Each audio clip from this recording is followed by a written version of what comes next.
নমস্কার বন্ধুরা, প্রিয়াঙ্কার সাথে ডেলি বেলির একটি নতুন পর্বে সবাইকে স্বাগত। আজকে আমি ডেলি বেলির সাথে আপনাদের নিয়ে যাব একদম হারিয়ে যাওয়া ছোটবেলার জগতে। আজকে আমি আপনাদের সাথে শেয়ার করব চটপটা হজমি রেসিপি। তবে এই হজমি আমি তৈরি করব ভীষণ স্বাস্থ্যকর উপায়ে। যেরকম এটা মুখের স্বাদ আনবে, ঠিক সেরকম আপনাদের হজমেও সাহায্য করবে। এটা আমি বানাবো আমলকি দিয়ে। তাহলে চলুন কিভাবে এই হজমিগুলি বানাই আমরা দেখে নিই। এখানে দেখুন আমলকি নিয়ে নিয়েছি। এইবারে আমলকি বেছে আমি এই পাত্রে রাখবো, রেখে জল দিয়ে ভালো করে ধুয়ে আবার জলের মধ্যে আধ ঘন্টা ভিজিয়ে রেখে দেবো। আধ ঘন্টা ভিজিয়ে রাখতে যে এক্সট্রা নোংরাগুলো আছে আমলকির গায়ে সেগুলো কিন্তু চলে যাবে।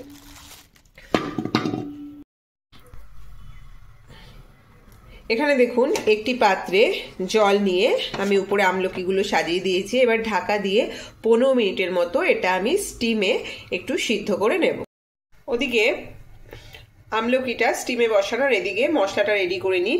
এখানে নিয়েছি 1 টিস্পুন জোয়ান, 1 টিস্পুন সাদা জিরে আর 1 টিস্পুন ধনে। এটা আমি একদম শুকনো খোলায় 1 মিনিটের মতো হালকা ফ্রাই করে নেব। এবারে এটা আমি হিটটা বন্ধ করে গুঁড়ো করে নেব। আমলকিগুলো দেখুন সিদ্ধ হয়ে গেছে। দেখুন এই রোয়াগুলো মানে কোয়াগুলো কিন্তু আলগা হয়ে গেছে। ঠিক এই পর্যায়ে হিটটা বন্ধ করে আমলকিগুলো নামিয়ে আমি ঠান্ডা করে ফিরে আসব। আমলকিটা ঠান্ডা হয়ে গেছে। এইবারে দেখুন এইভাবে আমলকির কোয়াগুলোকে আমি একটা একটা করে ছাড়িয়ে নেব। এইভাবে সমস্ত আমলকির কোয়াগুলোকে ছাড়িয়ে নেব। এইবারে মিক্সিতে আমলকিগুলো দিয়ে জল ছাড়া একটু সময় নিয়ে একদম স্মুথ পেস্ট রেডি করে নেব। এখানে দেখুন একদম স্মুথ পেস্ট রেডি করে নিয়েছি। এইবারে কড়াইতে মিশ্রণটা দিয়ে দেব। এইবারে মিডিয়াম হিটে রেখে এটাকে কন্টিনিউ নাড়াচাড়া করে একটু শুকনো শুকনো করে নিতে হবে। এটা যে একটু মজে এসছে আমি দিয়ে দিলাম 250 গ্রাম আমলকিতে। এখানে আমি 200 গ্রাম গুড় কিন্তু দিয়েছি। 250 গ্রাম আমলকি দিয়ে প্রিপারেশনটি করছি, তো 200 গ্রাম গুড় আমি দিলাম। আমি গুড় দিয়ে করছি, আপনারা চাইলে কিন্তু এটা চিনি দিয়েও করতে পারেন। এইবারে দিয়ে দেব বিট লবণ,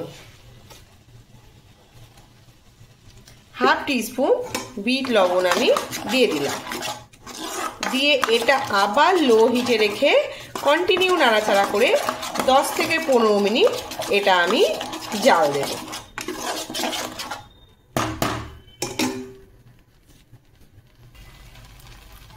গুড়টা দেখুন পুরো মেল্ট হয়ে গেছে, এটা শুকনো শুকনো হয়ে এসছে।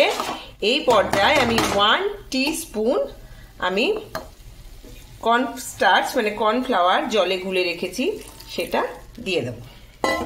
দিয়ে ভালোভাবে মিশিয়ে দেব।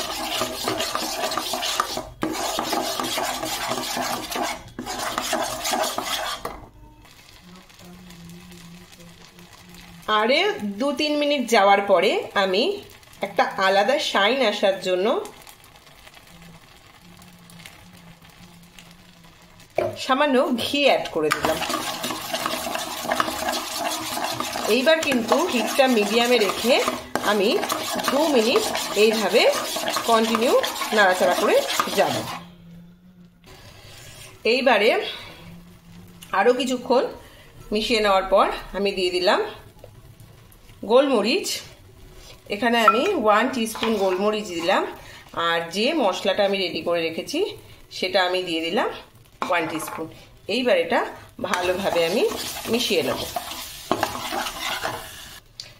দেখুন এটা কিন্তু জাল পুরোপুরি কমপ্লিট হয়ে গেছে। বুঝবেন কিভাবে, যে দেখুন এটা পুরো কড়াই ছেড়ে আলগা হয়ে এসছে আর দলা পেকে গেছে। ঠিক এই পর্যায়ে হিটটা বন্ধ করে এটা পুরোপুরি ঠান্ডা করে আমি ফিরে আসবো।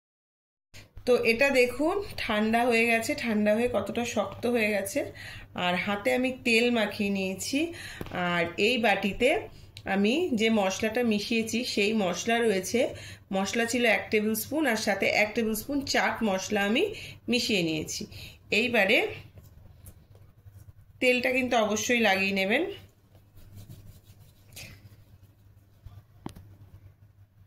এইভাবে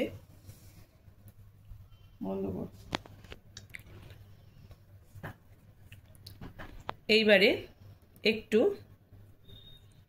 হজমির শেপ আর কি আমি দিয়ে নিচ্ছি। এরকম করলাম, করে এই মশলাটায় দিয়ে জাস্ট মিশিয়ে নিলাম।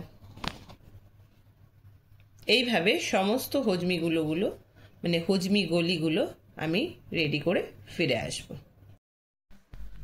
তো দেখুন হজমি গলিগুলো আমি রেডি করে নিয়েছি। আর এটা কিন্তু আপনি যে কোনো কাচের বয়মে বা এয়ারটাইট কন্টেনারে রাখলে 3 থেকে 4 মাস কিন্তু খুব ভালোভাবে সংরক্ষণ করতে পারবেন। তো বাড়িতে অবশ্যই বানিয়ে ফেলবেন, আর কেমন লাগলো আমাকে অবশ্যই জানাবেন।